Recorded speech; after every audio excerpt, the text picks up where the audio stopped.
Salut les amis, alors bienvenue sur cette nouvelle fournée de films que j'ai vu la fin de l'année dernière. Donc cette fois-ci on va voir Noël tombe à pic, L'alchimie de Noël, Premières vacances et Happy New Year. Bon, il y avait quelques films de Noël mais bon, c'était la fin de l'année hein.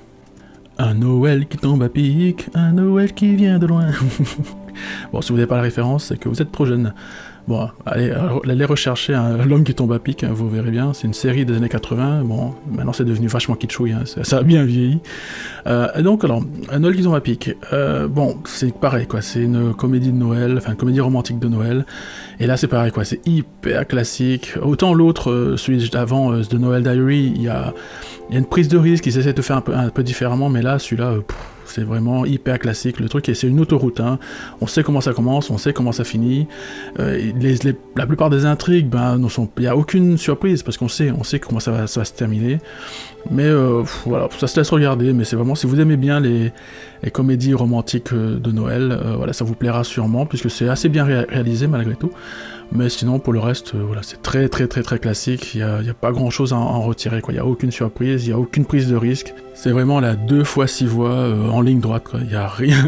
Ne vous attendez pas à être étonné par le film, hein, parce que vous allez être déçus. L'alchimie de Noël, ou The Night Before Christmas, avec un petit jeu de mots à la noix. Bon, c'est pareil, c'est une comédie romantique de Noël, avec Vanessa Hudgens, et un autre mec que je sais pas qui c'est. Alors, en fait, le problème de ce film, c'est que ils essayent de jouer avec l'idée, donc il y a un prince, en gros, qui va dans le futur, qui remonte le temps, mais non, qui descend le temps, plutôt, et qui arrive dans le monde moderne, donc avec une espèce d'histoire, avec une espèce d'histoire de magie, mais le problème que je trouve, c'est que le film n'exploite pas du tout le choc des générations, en fait. C'est-à-dire que le mec, il est au Moyen-Âge, dans l'Angleterre Moyen-Âge, donc 1600 et des patates, là, je sais plus trop, et le gars, il vient en 2020, et le gars, il est étonné ni par les bagnoles, ni par la technologie, donc par les voitures, ni par l'électricité, ni par rien du tout. Le gars, il arrive, il dit « Oh, tiens, votre chariot, machin, qui se déplace tout seul. » Mais mec, il est étonné par rien du tout, il est pas étonné par les mœurs, il est étonné par rien. Il rencontre même, à un moment donné, un gars noir, donc c'est un flic noir, et le mec n'a aucune réaction, quoi. Il lui parle normalement « Ah, salut, Attends, mais je vais te dire, le mec, il vit en Angleterre dans les années 1600, un mec noir, ça se trouve, il sait même pas que ça existe. Il n'en a même jamais vu. Il n'en a même jamais entendu parler, quoi. Et le mec, il tombe devant quelqu'un qui a la peau noire, et en plus, c'est l'acteur qui joue le policier a vraiment la peau assez sombre, et le mec, il a aucune réaction. En face, le prince a aucune réaction. Mais je me dis, c'est pas possible. Les gars, sérieusement. Alors, je peux comprendre que, voilà, on va pas nous refaire les visiteurs, hein, avec le sarrasin, et lui lancer un fléau dans la tronche. Mais bon, quand même, le gars doit avoir au moins une petite réaction, quoi, se dire « Ah bah tiens, je sais pas, vous avez la peau noire, enfin c'est étonnant, enfin j'ai jamais vu ça. » Mais rien du tout. Et du coup, ça rend le film complètement plat, c'est une platitude, en fait, ça devient niais, en fait. Enfin, voilà, c'est le problème du film, c'est qu'il est niais. Il est vraiment niais, et à cause de ça, même si je trouvais que l'ambiance était plutôt sympa, et que le film se laisse regarder, mais c'est trop niais, quoi, c'est trop dommage. En fait, il y a pas une aspérité, c'est lisse, quoi. En plus, le prince, il est plat comme une tranche de jambon. Bref, le film prend pas de risque du tout. Bon, après, ça plaira à certaines personnes, hein, c'est sûr, mais voilà, moi je me suis vraiment... je veux dire, j'ai pas passé un mauvais moment, mais bon, c'était pas de l'extase non plus, quoi. J'étais pas enjoué ou complètement pris par le film, voilà, à m'accrocher à mon siège de peur que les deux ne soient pas ensemble. En fait, je m'en foutais un peu, quoi. Le prince pouvait se faire écraser par un camion que j'aurais même pas sourcillé.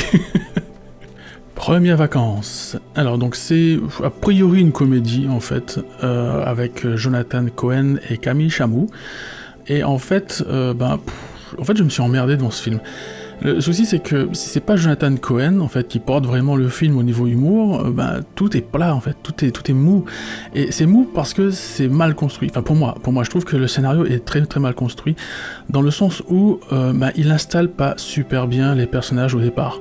C'est-à-dire que dans l'histoire, donc dans l'idée, hein, c'est que c'est deux personnes qui se rencontrent, et elles viennent juste de se connaître, hein, c'est-à-dire à peine quelques semaines, et elles décident de prendre des vacances ensemble.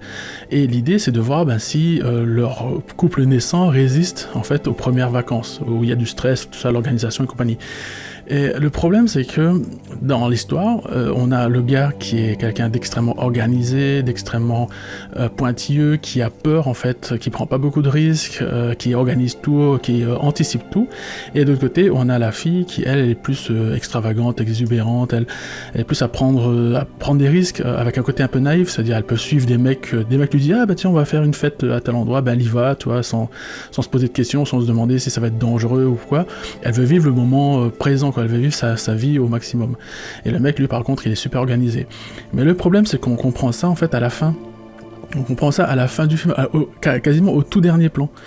Et là je me suis dit, ben non, ça peut pas fonctionner, parce que le problème c'est que tout le long du film, on comprend pas ce qu'on veut nous raconter, puisque les personnages sont pas super bien installés. Alors on sous-entend, c'est-à-dire il y a une ou deux scènes où on sous-entend que le mec est organisé comme ça, mais le problème c'est que c'est pas assez, pour moi, forcé, entre guillemets, c'est-à-dire c'est pas assez gros pour que quand le personnage change, on se rende compte du changement. Parce que là, à la fin, on voit que le personnage a changé, mais on se rend pas compte qu'il a vraiment changé, puisque comme on n'a pas installé le truc bien avant, en fait, le changement, on le voit pas trop, quoi. Il y a même des intrigues, des petites intrigues pas super bien installées. Par exemple, il y a le mec, on voit qu'il veut pas faire quelque chose. Mais en fait, on comprend pas, en fait. On comprend pas pourquoi il veut pas le faire. Jusqu'au moment où on nous explique, mais on explique ça après. Ça aurait été plus intéressant de l'expliquer avant, comme ça, pour tous les moments où on le voit ne pas faire, ça nous fait rigoler parce qu'on sait pourquoi il veut pas le faire. Et du coup, ça nous fait anticiper le moment où il sera obligé de le faire. Et ça nous fait encore plus rigoler quand ça arrive. Mais là, comme c'est installé à moitié, ou c'est installé à l'envers, au final, il n'aura pas d'impact. Parce qu'au final, on le voit ne pas faire la chose, mais on sait pas pourquoi, en fait. Et du coup, ça perd complètement en force. C'est vraiment dommage, parce que le film aurait pu être bien plus intéressant, parce qu'il y a quand même des passages assez cool. On essaie de faire découvrir un peu certains endroits de leur voyage, mais voilà, pour le reste, je trouvais ça super plat, super mou, en gros. Bon, moi, en tout cas, j'ai pas accroché du tout. Happy New Year, un film français, a priori inspiré d'un film américain, ou anglais, je sais pas, qui s'appelait Happy New Year, où deux personnes sont enfermées dans un ascenseur pendant le réveillon de Nouvel An. Et ici, c'est la même chose, mais ici, j'ai pas accroché du tout. Alors, le problème, c'est que je trouvais que la plupart des gags tombaient à l'eau, en fait. C'est dommage, parce qu'on a quand même deux personnes qui sont humoristes, en tout cas qui font des films humoristiques pour les deux, et pourtant, la plupart des gags, tout ça tombait un peu à plat. Après, le film prend des risques en termes de mise en scène, c'est-à-dire que les deux personnages racontent leur histoire, et à chaque fois, on est transporté au moment où ils racontent leur histoire. Donc, ils sont vraiment intégrés dans une scène où on voit l'histoire se passer, donc tout se passe pas vraiment que dans la cabine d'ascenseur. Mais à part ça, tout le reste est plat, quoi. Tout le reste est mou. C'est dommage, parce que les prises de risque en termes de mise en scène auraient pu être accompagnées vraiment de quelque chose de beaucoup plus fort. Et c'est dommage, parce qu'on essaie d'installer un peu quelque chose d'un peu émotionnel autour du personnage de la fille, donc joué par Camille Lelouch. Mais le problème, c'est que même si la scène est forte, parce que quand la scène arrive, j'ai été vraiment touché de ce qui est arrivé au personnage, mais comme il n'y a pas grand chose d'installé avant, en fait, ça perd un peu de force malgré tout, quoi. Ça tombe un peu comme un cheveu dans la soupe, quoi. Mais sinon, pour le reste, l'histoire du gars joué par Kev Adams, ça m'a pas touché du tout, j'ai trouvé ça téléphoné, en fait, je trouve ça nul et téléphoné, voilà. Et même la fin en fait, la fin se terminait bien à un moment donné, il y a un passage, ça se termine bien, je dis cool, ça se termine comme ça, c'est super, et non, il y a un petit passage après, et en fait ça casse tout, quoi. Voilà, mais j'ai pas trouvé ce film vraiment très intéressant, d'ailleurs, heureusement qu'il est pas long. Voilà, merci beaucoup d'avoir suivi cette vidéo, et dites-moi un peu ce que vous pensez de ce format, est-ce que ça vous intéresse? Parce que si c'est le cas, j'en ferai d'autres sur effectivement les films que je vois, et sur lesquels j'ai pas grand chose à dire, quoi. Voilà, merci beaucoup, et rendez-vous à la prochaine vidéo.